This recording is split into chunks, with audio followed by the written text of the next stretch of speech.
Yes, just another day in paradise, aka Philadelphia, Pennsylvania. Hello, everybody. Welcome into the Sports on Broadcast episode 43, brought to you by Sporting Edge and SE Radio. This week, I have the man, the myth, the legend, Mr. Alex Whitney joining me. What's going on, Alex? How you doing, Tyler? I'm doing well. Doing well as well. We got Mason behind the mic. Mason, what's up? Yo, what's up? Ready for another show. All right, let's jump into it. You guys can reach us by commenting on our live feed. You can also go through Twitter, Facebook, any app that you love, just hit us up. You can also tweet the show at Sporting Edge 1, and you can text or call at 267 404 MYSE. Number right there on your screen is the SE Radio hotline.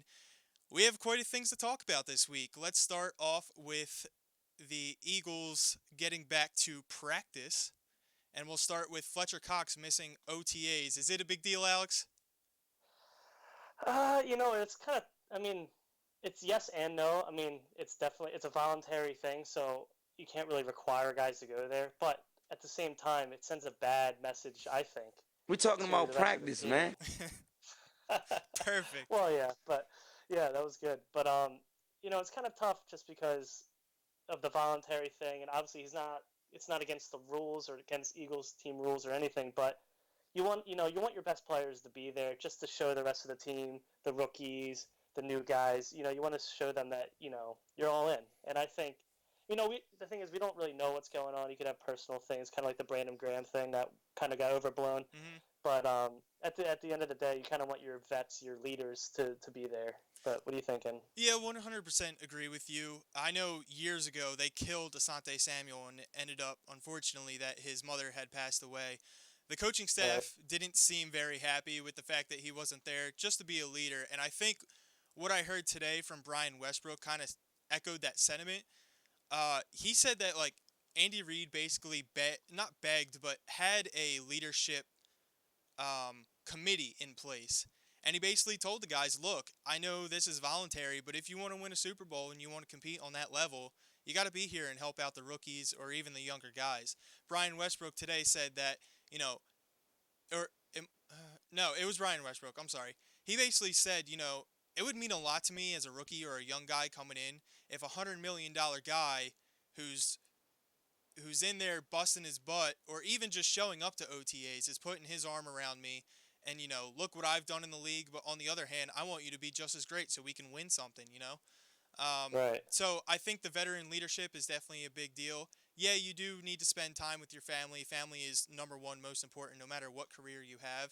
However, the fact that he scheduled a vacation as St. Martin in the beginning of OTAs. It's just bad planning on his part, and I think where he went wrong is just not telling the team, look, I won't be there.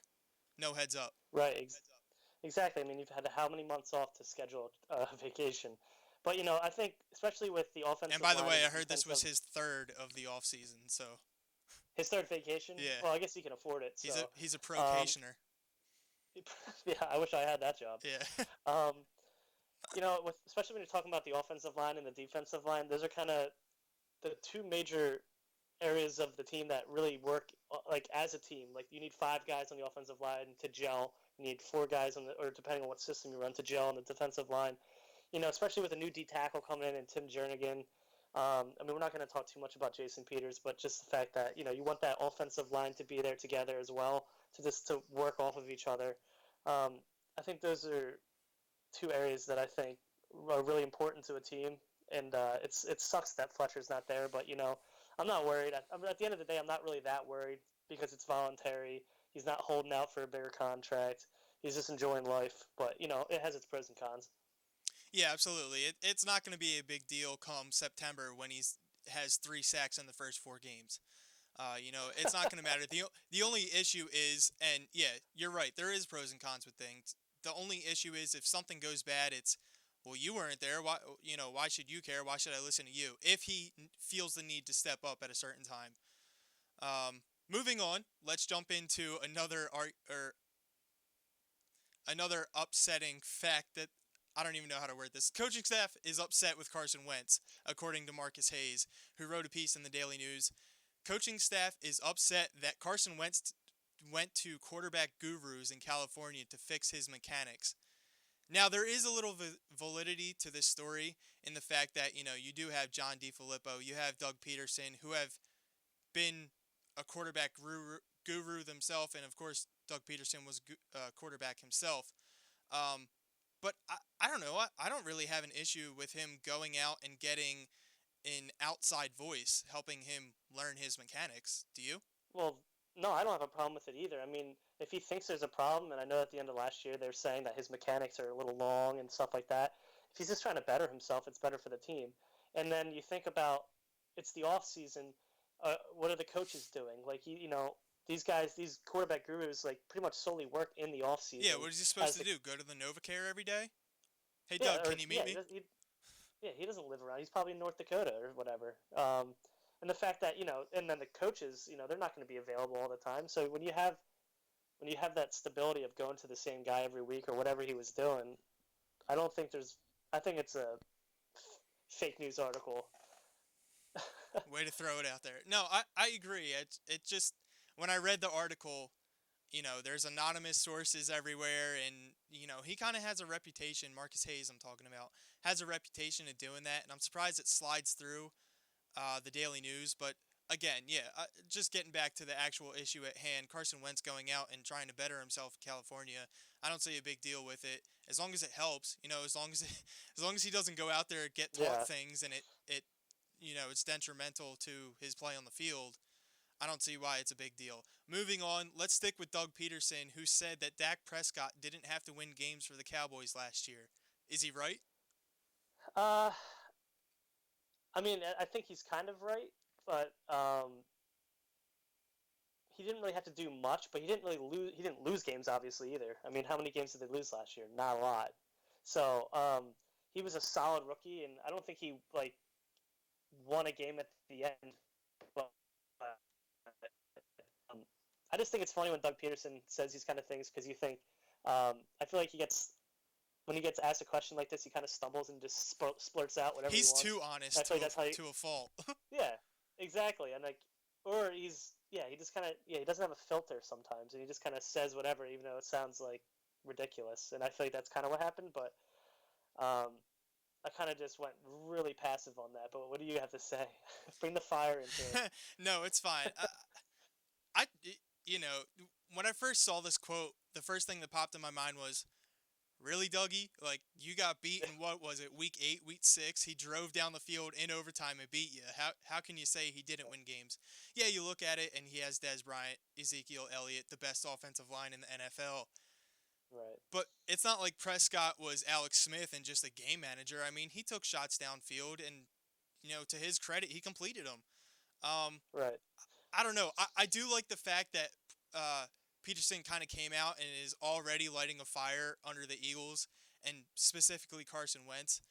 Just by kind of saying this, like, look, we can compete with them. Their quarterback wasn't anything special. We have the better quarterback, is kind of how I read between the lines on this quote.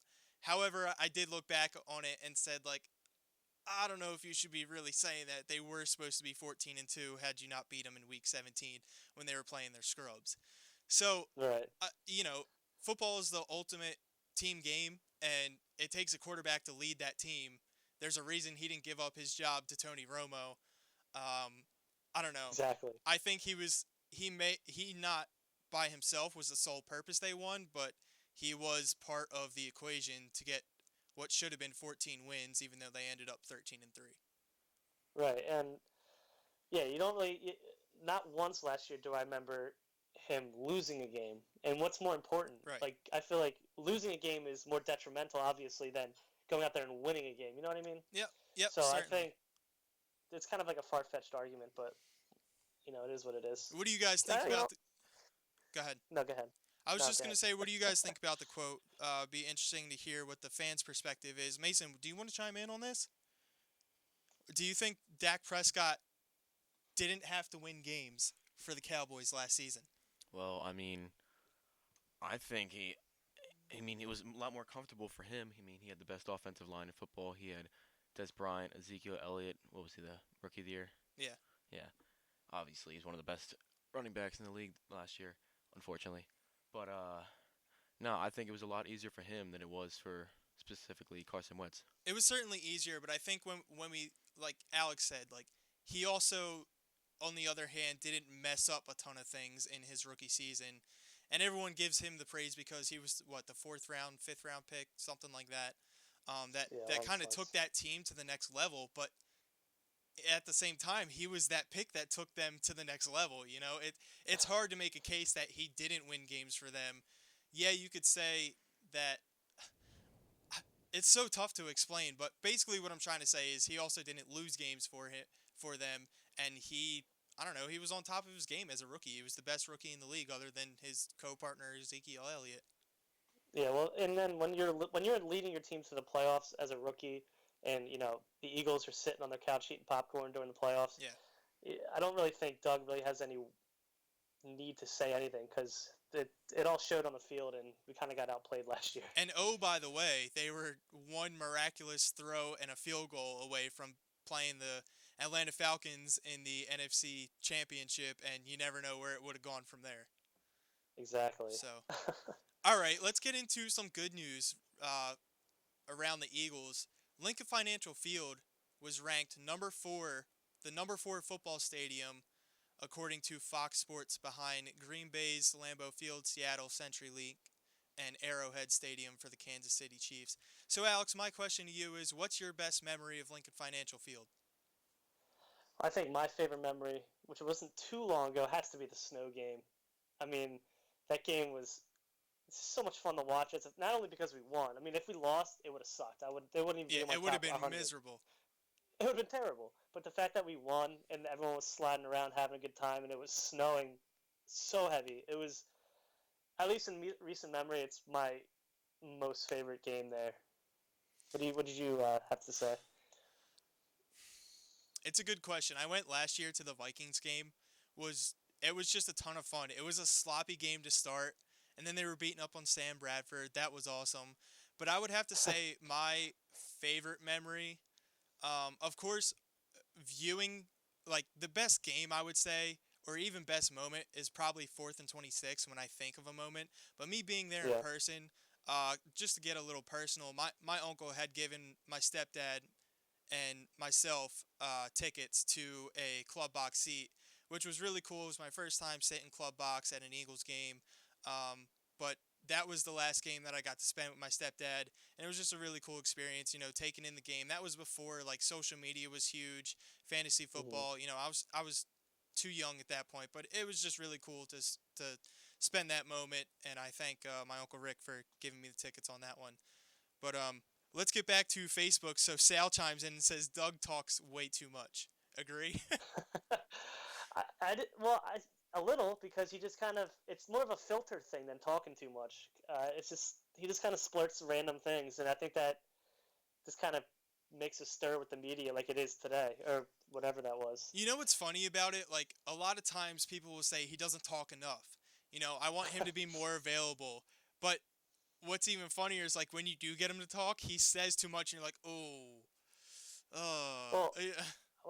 what I think is funny is that he's such like a vanilla guy. Like he's just so like monotone, really boring, and then you have to like you're like, wait, did he just say what I think he said? Yeah. Because you kind of tune him out, and then you're just like, oh wait, he said what? And that's kind of like how it is with him. You listen to him live, and you're like, oh my god, can he just like, can we cut this short?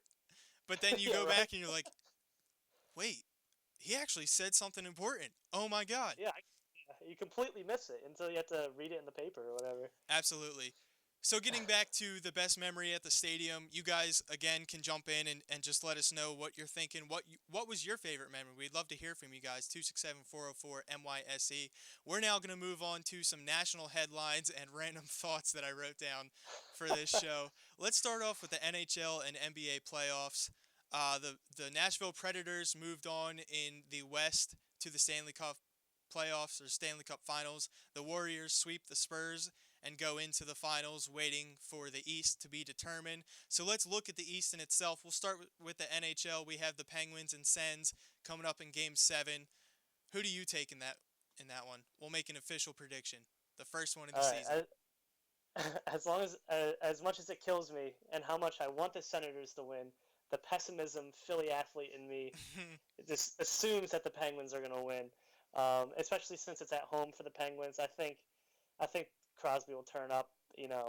Like he has all postseason, but um, I honestly it might be just a pessimism thing that I think they're gonna win, but I think that's what I. What do you think? Well, I would just say the Penguins, based on experience, they've been in this Yeah, situation true. before, and they've dominated in games like this.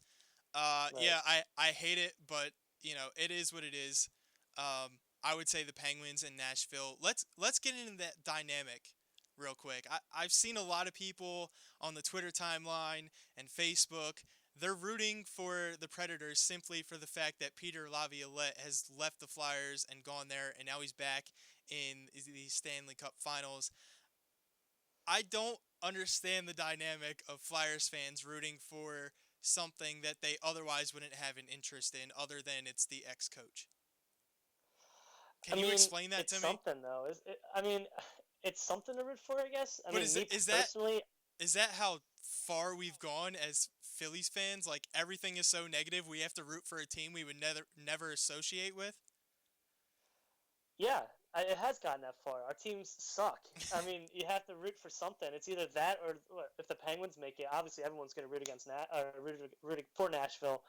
But personally, for me, I look at it as like, I mean, if the Penguins make it, then I don't want the Penguins to win, so go Nashville. Oh But yeah, if the for sure. Senators make it, I'm like, I don't really care because it's not our team. But I love Peter Laviolette. I loved him when he was a coach here. I'm so sad that he's gone. I still am. So it kind of hurts me to see him win. It would hurt me to see him win at the same time as I'd be excited. But um, yeah, it's kind of weird to root for former players. I mean, I feel like every single time we get rid of a player in any sport, they go on to win a championship in a different town. It's like unbelievable. No, I hear you on that. I don't know. I was just kind of confused because it's like Flyers fans are clamoring onto whatever they can now that the team didn't make it for the past season. Anyway, let's just move on and we'll go back and talk about the NBA side, the Eastern Conference Finals. It was 2-0. The Cavs look like they're steamrolling the Celtics.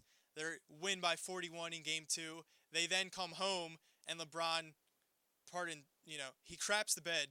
We'll use that word instead. He basically craps the bed, puts up 11 points in game 3. Game 4, he has 4 fouls in the first half. He has to sit on the bench. Kyrie has to carry the team. My question to you is LeBron getting tired? I mean, he plays so many more games than anyone else, and I throw out this stat all the time. He's played more than a season and a half than any other player in the league and he also led the league in minutes again this season in his 13th, 14th season. Is he tired? It's hard for me to say that he's tired, just because you look at him and he's just a beast. Like even at the end of the game, he's physically like just imposing on everybody.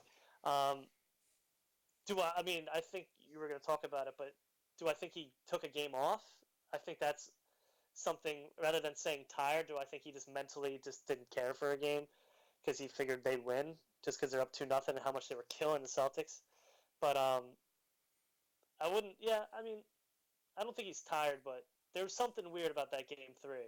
Well, I saw two things happen in game 3. Number one, Boston, to their credit, and I think Coach Stevens is a great coach, even though he is so young.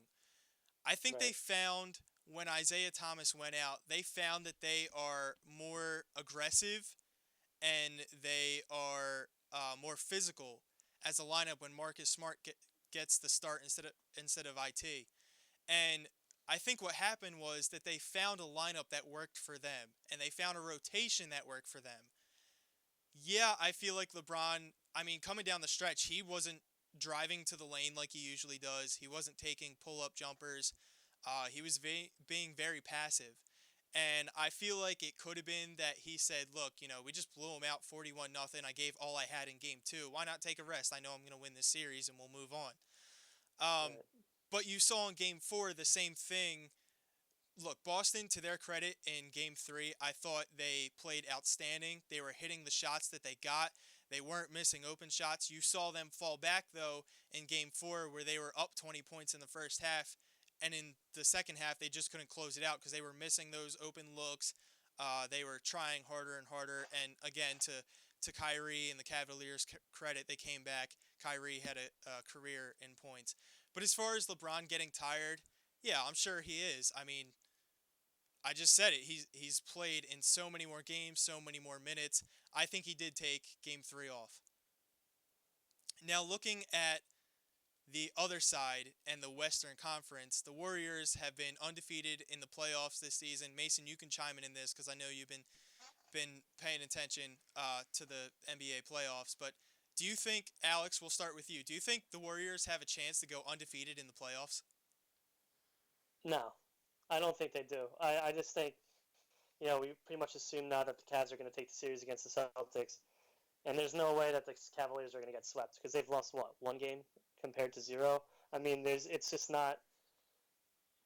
No, I think it's just no because I mean, as much as the Warriors have simple been no. rolling, yeah. Well, I mean, you look at the Spurs series, and Kawhi goes down, and that's when the Spurs stood no chance. But as long as the Cavs stay healthy, there's no way, there's no injury that's gonna, if LeBron goes down, possibly, you never know.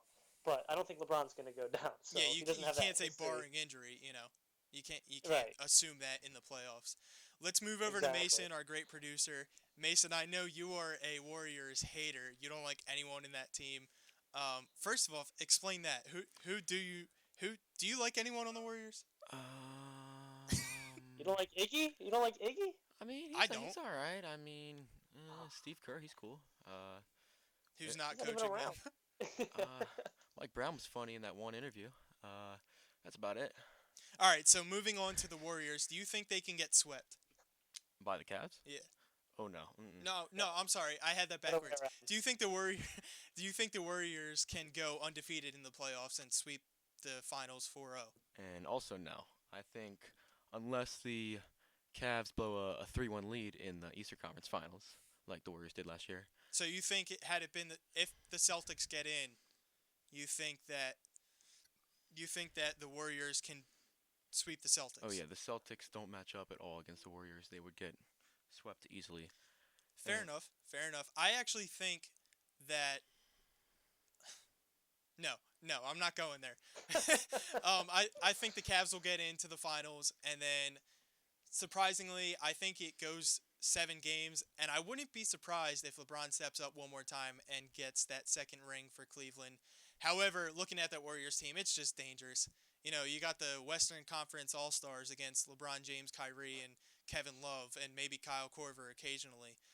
Tristan Thompson has also been very good, but yeah, I mean, I'm really looking forward to the NBA Finals. I think it's going to be a great series. There's no chance in hell that the Warriors sweep the Cavs in 4 games. And for the sake of the NBA, they don't want it to be a sweep. Honestly, no. They want a good series. Yeah, they would hate that. So if it's rigged, then it'll be a good series. Yeah. So we all hear about it. It's the age-old, or at least decade-old, or 5-year-old. Let's not over-exaggerate. It's a 5-year-old argument. Is LeBron James better than Michael Jordan? I would say no. We're not going to discuss it. But basically, what I'm getting to is, he's the generational player, LeBron James. Everyone says he's the greatest of his sport right now. He's probably the best athlete in sports right now. Let's move on to this question. Alex, I'm going to ask you, who's the one player that you would like to go back and watch because you didn't get a chance to do so? I think for me, just because of just kind of all the rhetoric that surrounds him, is Bo Jackson. The fact that he played in the NFL at a high level and played in the MLB at a high level. I mean, that's literally never happened before. It's like literally a once in a whole entire sports history that's ever happened. So the fact, I wish I could have saw him, hit bombs in Kansas City and then run for 80-yard touchdowns for the Raiders. I mean, I think it would have been so cool to watch as a fan. You take personal things aside. I know he's very, I don't want to say selfish, but he's all about himself, maybe to a fault. Mm-hmm. But just the fact of how big and strong he was, and how, you just don't see that, or you don't see that ever. You haven't seen that ever. So that's the thing that really, I mean, you could put Deion Sanders, whatever. No, he doesn't compare to me with Bo Jackson. So, who would you Well, would you I say? have two written down, but thinking of that and kind of staying with football first, my third, I'll list them three, two, one. So my third would probably be Barry Sanders.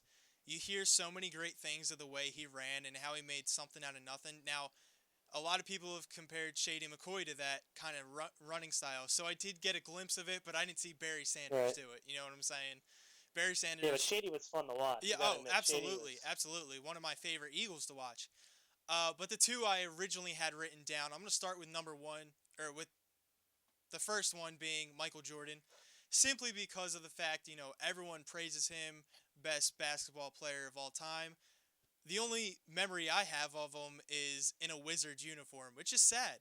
The only thing I remember is him in a Wizards uniform and AI crossing him up on YouTube. That's all I saw of Michael Jordan. That's all I remember. And it's a shame. It really is because, It is. you see LeBron James now, especially, and you can't compare him to MJ because I'm too young and I didn't see him. The other one would be Ken Griffey Jr. Everyone talks about the swing.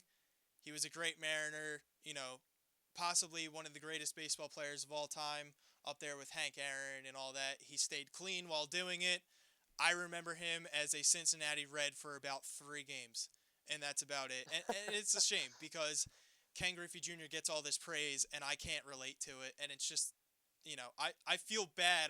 I wish I was 5 to 10 years older, so that way, if my kids, when I have kids, ask me about that, I can say, oh yeah, I saw Michael Jordan play. I saw Ken Griffey Jr. Smack the ball over the fence, and I Yeah. I I don't mean, have that. yeah. I mean, with Michael Jordan, it's that's why sometimes I get frustrated with people who our age who try to compare Jordan and LeBron. I mean, we didn't. I never just like you said. I remember him in a Wizards uniform, playing NBA Shootout 2003. I'm like, what? But it's just I don't have that. Just like you said, I don't have that ability to really compare them because I didn't see him when he was Right, playing. right. I mean, anybody can look up. Everybody looks good on highlights, right? So Yeah, go to it's YouTube. just kind of I love when people use the famous line, "Go to YouTube and check out his highlights." Well, yeah, like a highlight reel is supposed to make them look good. Hello, yeah, you're right, not gonna see where they got blown up on the line or they fumbled the ball at the three. You're gonna see right, everything they did well. exactly. And then with Ken Griffey, I do remember more about him. I think maybe because I had his a glove with his name on it growing up. It was kind of like my idol. Um, but you have to realize. I mean, I remember him with Cincinnati mostly as well. But you have to realize he had some good years in Cincinnati. I mean, he got hurt a lot. And I remember when he hit his 600th home run, and I think it was at Marlins Park. Um, I just remember those kind of memories, and that swing, even when he got older, was still the same. I mean, it was beautiful. I mean, you could say it's just amazing. So I definitely got more of a taste for Ken Griffey than I ever had Michael Jordan, and it is a shame. Like I wish I was able to watch, supposedly the greatest basketball player, arguably, obviously, of all time. So but it is what it is. Sal on Facebook But how do you chimes think in, and Mason feels? I'm sorry. So how do you think Mason feels? Oh yeah, we'll get to Mason in 1 second because he is a young buck in his prime coming up. But Sal on Facebook said Tyson in his prime, Mike Tyson in his prime. I personally, I'm not a boxing fan.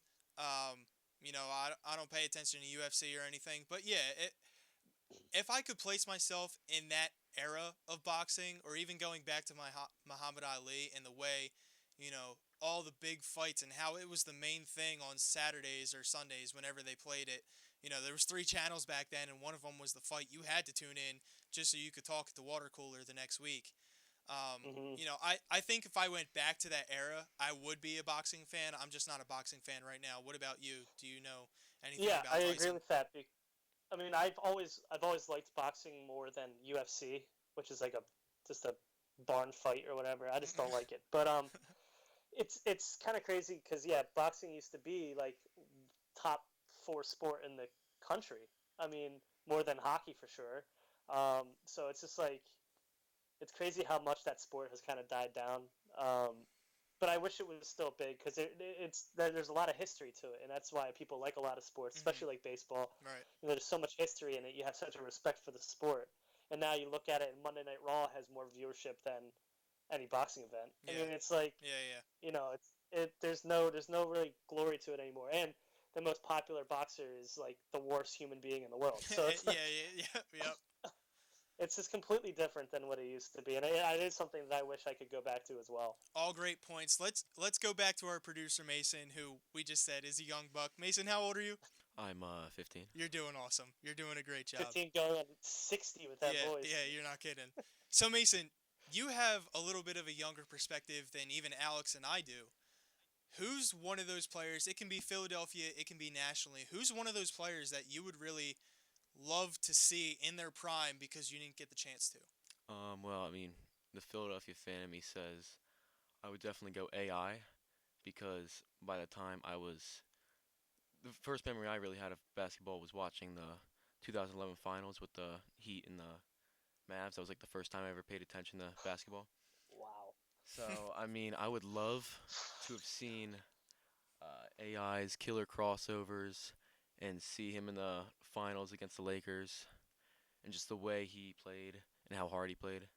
It'd have been amazing. Yeah, 100% Yeah. agree with that. I mean, I the, my fondest memory of Sixers basketball is I had one of those little nets that hangs on the back of the door, and I would The stay up best things ever. yeah, and I would stay up till 9 o'clock watching the Sixers because my bedtime was 9 o'clock, and I would just dunk on that thing while watching the Sixers all night swear I did long, the same every thing. night because they were on every night. It was Right. one of the greatest things, and just watching AI the way he would take over games, he had no help around him. No, that's a great pick, Mason, and it is a shame that you didn't get to see him because he Yeah. was electric in a bottle.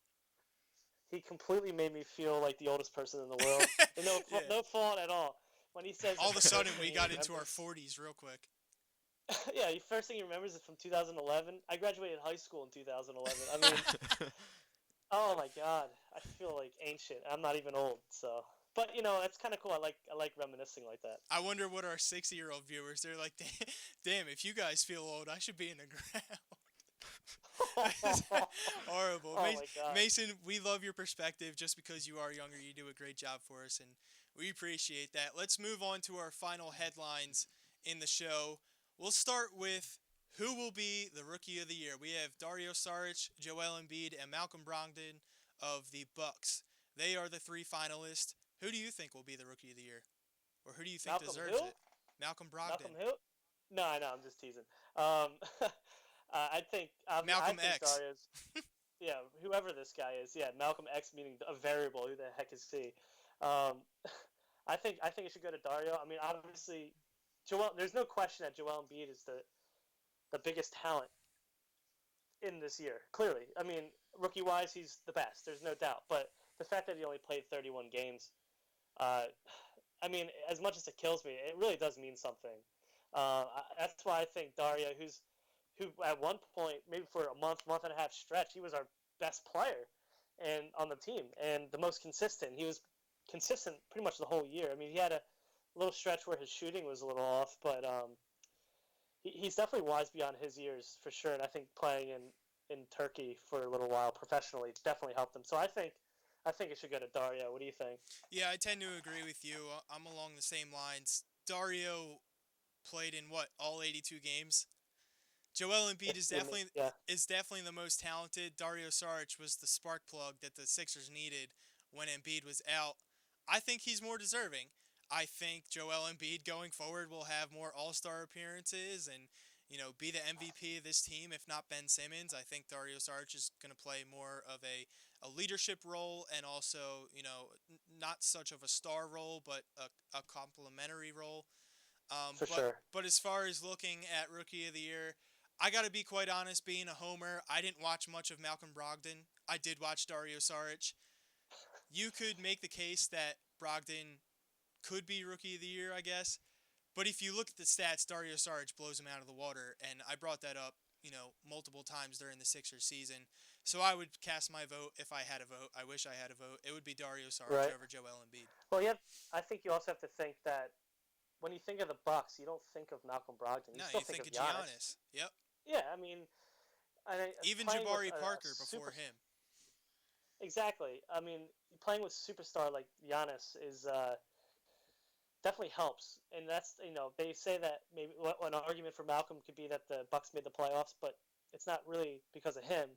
It's because of Giannis Antetokounmpo. I Right. mean, so that's how I think of it as well. I think it's kind of. I think he's underrated and overrated at the same time. He's underrated because nobody heard of him until like 3 weeks ago, at least in the national media. They couldn't even. Stephen A. couldn't even say his name, or whoever that was couldn't even remember his name. Hmm.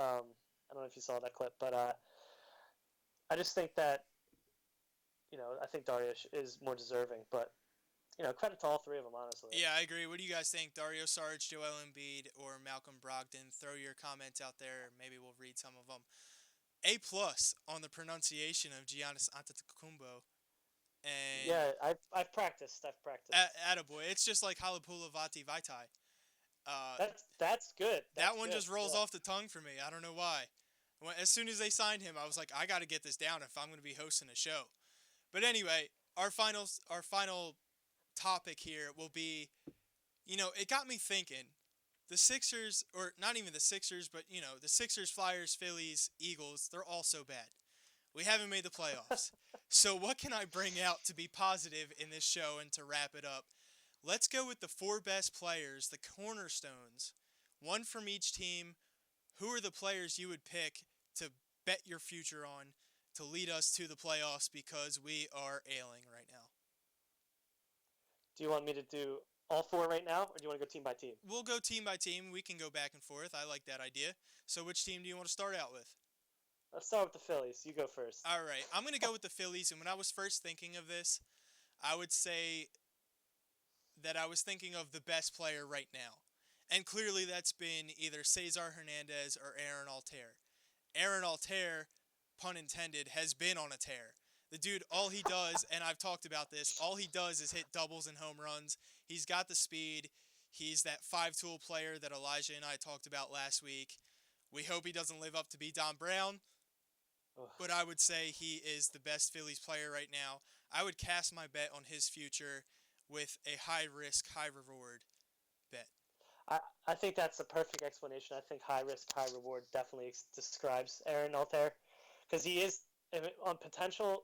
I mean, five tools, they jump off the charts. I mean, he can throw, he can hit, he can speed. Hit with he has speed.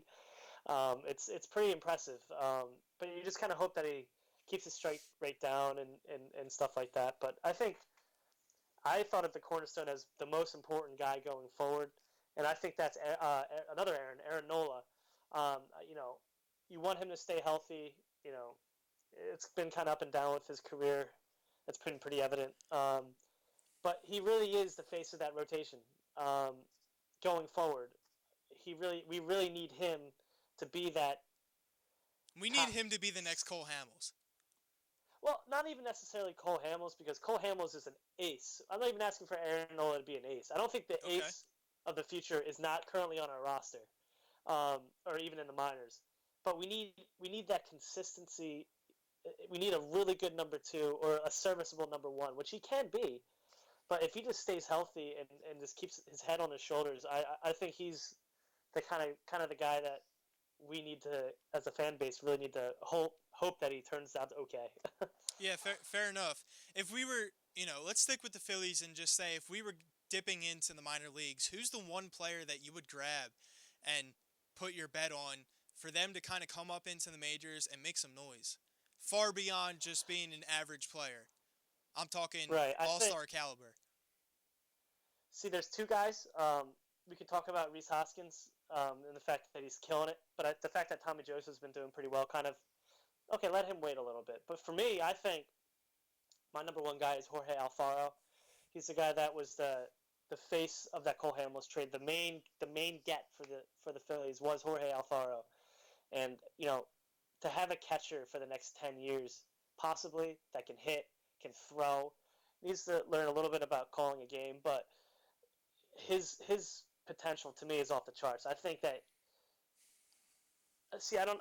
It's kind of tough because I don't know if any of those guys are necessarily ready right now. But he to me is a guy that could be a middle of the lineup bat and then be the catcher forever. You'd be the next Carlos Ruiz. Different skill set, but you know what I mean. He's got underground speed as well. That's who I would place my bet on. Yeah.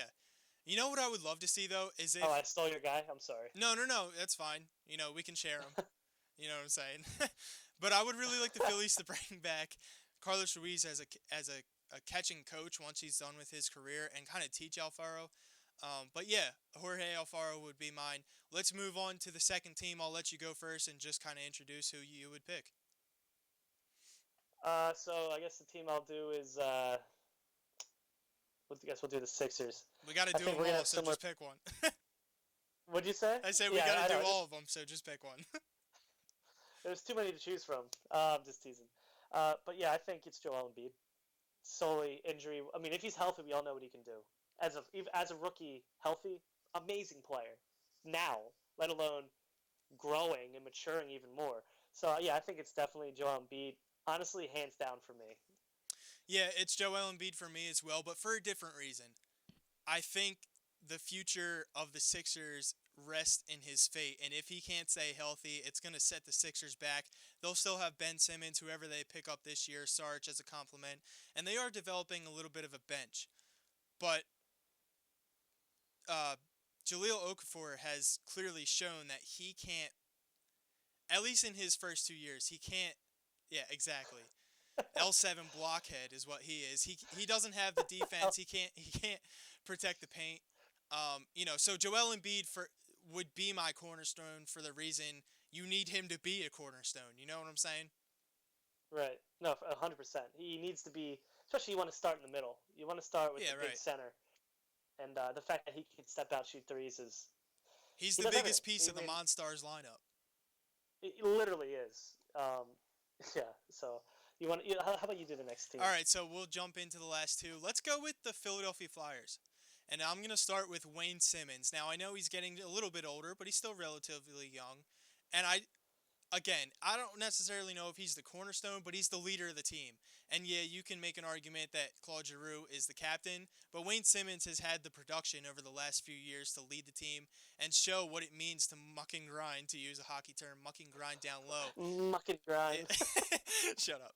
And just basically put the puck in the net. Mason, I hear you laughing too, even though I'm not looking at you. But seriously, I mean, he is just one of those pros that gets it done and shows the right way of how to get it done. So I feel like he is very important to the Flyers for the fact that he can show the Utes how to go about playing the game. Yeah, I mean, for me, I still think it is Claude Giroux. He is still the captain of the team, and he's still the most valuable of the team. Maybe not the most valuable of the season, but he's the most valuable of the team. I mean, when he's not going, nobody's going.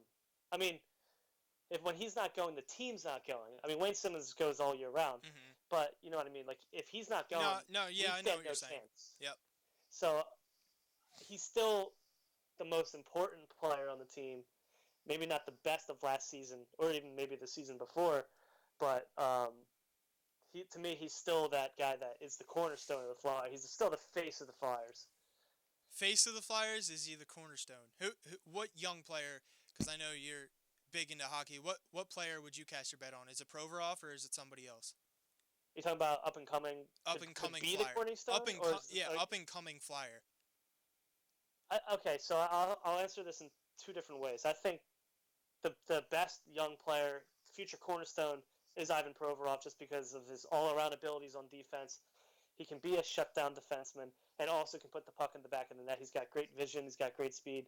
He literally does it all, and he's only 20. So, like, you know, he's kind of like Joel Embiid to me. Like, he's already at such a high level that, you know, maybe his ceiling's not, like, crazy high because he might have already reached his ceiling, but his ceiling or his current play is that good. It's already good. So if he stays like this, he could still be the number one defenseman on our team for years to come.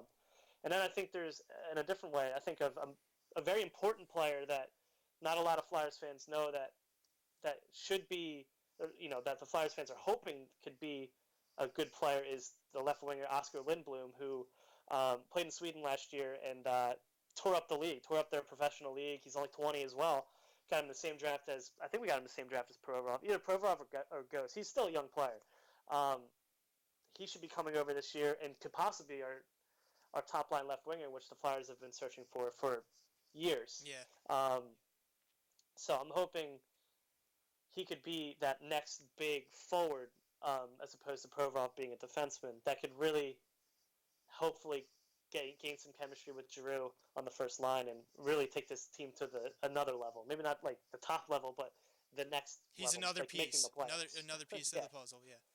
Let's transition to the last team, and we always save the best for last. Let's go with the Eagles, and it's going to be kind of obvious. I think you're going to agree with me here. It's Carson Wentz going forward. He is the cornerstone. John Dornbos. Oh wait, Carson Wentz. Yeah. I'm just kidding. Donnie Jones, what? Hello?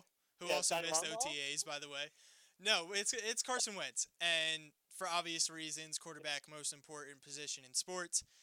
You need him to take a big step in not only year two to kind of just so you can reevaluate him and feel good about him, have the trust in him being the franchise quarterback. And I think he'll take that step. I'm sure you do too. But yeah, he is the cornerstone going forward.